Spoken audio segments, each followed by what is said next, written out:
One thing I want to dive into on this trust paradox, and we talked a little bit about it, privacy, security. Let's unpack that a little bit. Why is open banking more secure? And could you address this screen scraping element that I think too many US credit unions and banks are still relying on? So, data. If you're not sharing, you're being scraped, right? They are going to have the data, like it or not. Okay. Doing it in a way that is secured, well designed, and consented. It's way better than being scraped and have your data through a third party. That even if you agree with this third party, you don't know where this data is sitting. That was my case, right? I have no idea. You have no idea where my data going. I don't know. I have to sign an agreement with the third party that I freaking know where. But it's even worse than that, because you don't know where it's going. You don't know what they're going to do with it. Exactly. Which is even more scary. And the point is, if I have a data leak with an institution that I don't know, my credit union is ABC, and I sign an agreement with institution X, you don't remember institution X. And if you have a data leak on institution X, you think, oh, I'm safe. But in reality, your data is leaking. So I'm not going to recall that I signed an agreement with the third party. I know that I have an agreement with my credit union. So that's an excellent point. I have no idea who that company is, and I wish I would have taken a screenshot, but it was so fast. And to your point, it was like feeling bullied into doing it. But I have no money in there, so if they sell anything, they're not going to get a lot back. Were you going to make an additional comment, Paolo? Yeah, it's like each one of us uses messaging applications. It could be email, it could be WhatsApp, it could be whatever. Now, if you allow a third party to screen scrape, it's like saying to anybody, you can read my email, you can read my messages, even if I'm not there. Yep. You know, so, but would you like that? I mean, I would, you know.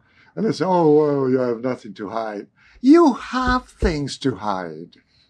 You know, you have your bank account numbers. You have your transactions on your credit card. It's not about hiding them. It's to say, look, that's my business. You know, it's not anybody else's business to see that.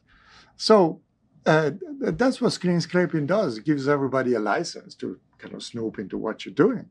Yep. And then, you know, sell that information and God knows where that goes.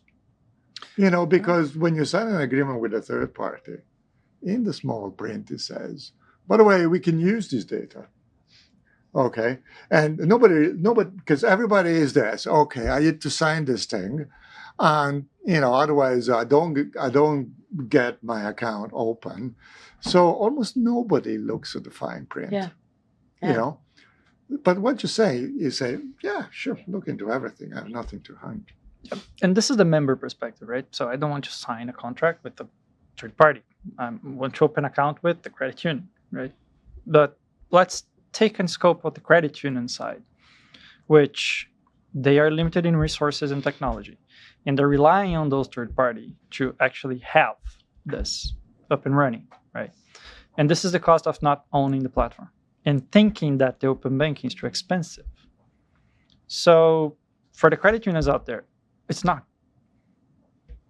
So again, some third parties are there to lock you up.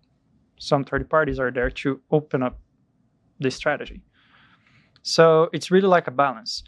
So in this point that you have aggregators and relying on open finance, open banking strategy and aggregators, yes, it can speed it up. We all agree on that. You're going to have, quote, access to other institutions. Although, think about it for a second. It's your open banking strategy, or this is something generic that will force your users to do something that they don't really know. Because it's not a credit union open banking strategy. And think about deeper. The strategies that the aggregator have, everybody else in the market already have as well. Where is your differentiation? None.